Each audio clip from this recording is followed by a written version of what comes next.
Hi everyone, welcome back my YouTube channel IGNOU history education channel में आपका स्वागत है। मैं आज आपके लिए कुछ खास लेके आया हूँ।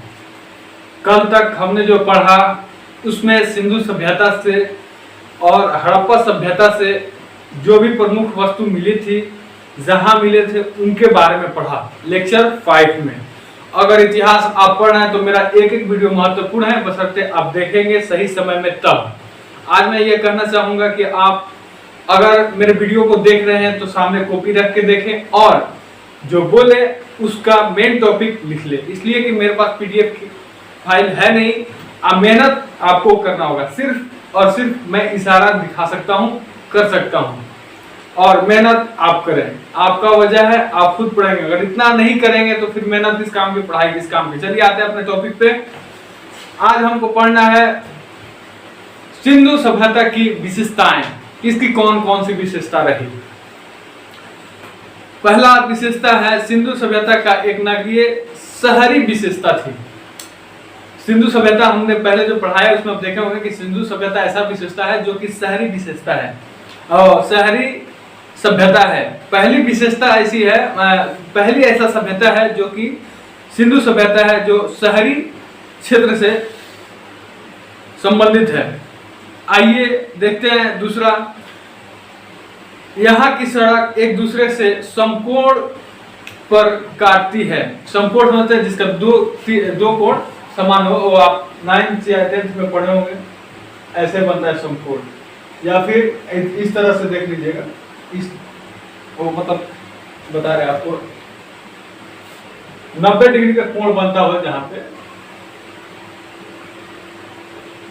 समकोण त्रिभुजाकार ये बन जाएगा 90 डिग्री का कोण समकोण त्रिभुजाकार होगा। बस इतना समझ लीजिए आप। और तथा पूर्व पश्चिम के दिशा में थी। यहाँ की सड़कें पूर्व पश्चिम की दिशा में थी, जिसमें हवा द्वारा सड़क स्वतः, मतलब हवा जैसे देखिएगा आपकी पूर्व पछुआ, जो हम लोग भोजपुरी आवाज में बोला जाता है कि पछुआ बहुत है, तो पछुआ की आवाज हिसाब से अगर बढ़ रहा होगा तो धूल कण वगैरह उड़ने लगते हैं। उस समय जो है जिस तरफ से हवा रहता है उस तरफ से वहां का धूल और कण साफ हो जाता है। तो हवा स्वतः हवा की वजह से वहां की सड़क साफ हो जाती थी। यही इसका सभ्यता सिंधु सभ्यता का विशेषता में दूसरा टॉपिक रहा। तीसरा, नालियां ढकी हुई थी। जैसे कि आज के जमाने में हम देख रहे हैं कि हमारे गली या नगर में नाले की मतलब योजना बनाई जा रही है सरकार द्वारा। तो आज से नहीं, मतलब जैसे सिंधु सभ्यता के समय में ही वहां पे जो नालियां बनती थी उसके ऊपर ढकी हुई रहती थी। वो नालियां सिलाब के जैसे भी हो उस जमाने की वजह से उस तरह से ढकी हुई रहती थी।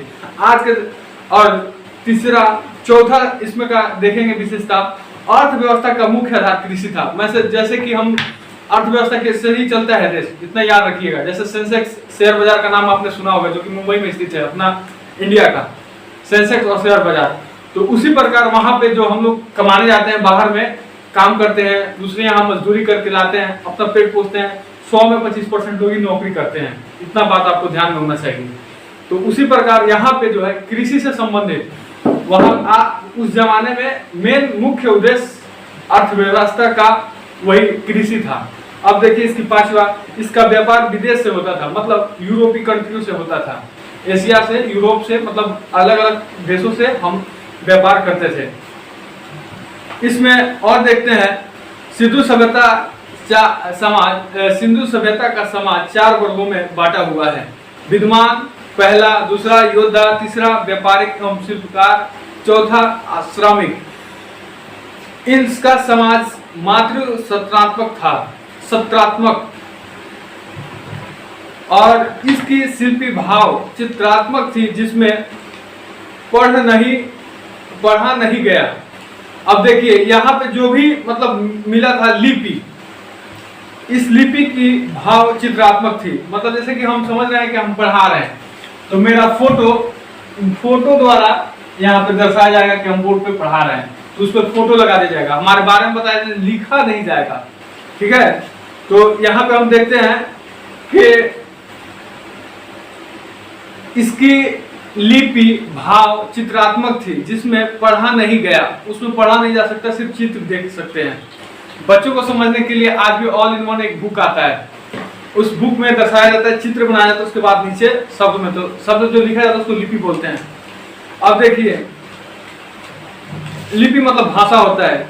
इसके मुहर पर सर्वाधिक एक सिंग वाला जानवर का चित्र था। अब देखिए एक सिंग वाला चित्र, एक सिंग वाला देखिएगा, उसके नाक के ऊपर मतलब मुंह जो होता है, मुंह के ऊपर एक सिंग होता है, उसको दरियाई घोड़ा बोलते हैं। वही जानवर का चित्र उस जमाने में मोहर पे होता था। ठीक, अब देखिए इस सभ्यता का मुहर में, मुहरों पर गाय तथा सिंह, गाय और तथा शेरों का चित्र भी हुआ करता था मोहर पे। ठीक है, अब आगे देखते हैं। हड़प्पा सभ्यता के मुहर में सेल खीरी का मुख्य रूप दिया गया था। सिंधु घाटी सभ्यता के लोग लोहे की परिचित नहीं थे, मतलब उनको लोहे के बारे में कुछ पता नहीं था। यहाँ माप तौल के लिए न्यूनतम बार 16 केजी का था, मतलब 16 केजी का वजन। जैसे देखिए एक पाव दौड़, पाव पसेर, भोजपुरी भाषा में बोलते हैं पसेर, तो 5 केजी का एक पसेर बोलते थे। आज के जमाने में पल्ला बोलते हैं। उसी समय न्यूनतम मतलब माप तौल के लिए जो व्यवस्था थी वह 16 केजी का ही था। ठीक है, जैसे हम लोग 1 केजी कर रहे हैं, उस समय 16 केजी का था।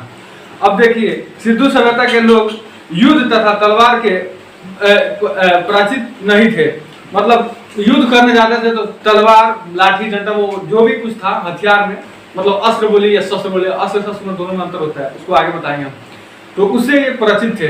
अब देखिए यहाँ पे सिंधु सभ्यता की मिट्टी के बर्तन में लाल रंग का उपयोग, जो वहां पे जो आज के जमाने में हम लोग कुम्हार मिट्टी का बर्तन बनाते थे, उसी समय से भी ये हम लोग का परंपरा चला आ रहा है कि कुम्हार जब मिट्टी का बर्तन बनाएंगे उसमें लाल रंग का कलर इस्तेमाल करेंगे। अब देखिए आगे बताते हैं। सिंधुवासी विश्व में कपास का प्रथम उत्पादक थे। कृषि करते थे, मगर कौन सा कृषि करते थे जिसमें कपास शामिल है। कपास आप देखते हैं जिसको रुई उत्पादन करते हैं।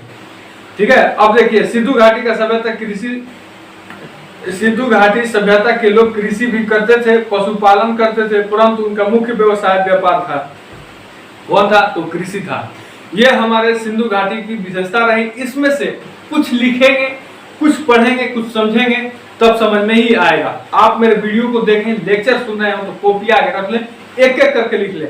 सबसे पहले लिपि के बारे में लिखेंगे, दूसरा एक सिंह वाले मुहर के बारे में देखेंगे। जो वर्ड हमने बोले उसको आप अपने कॉपी पे लिख लीजिए।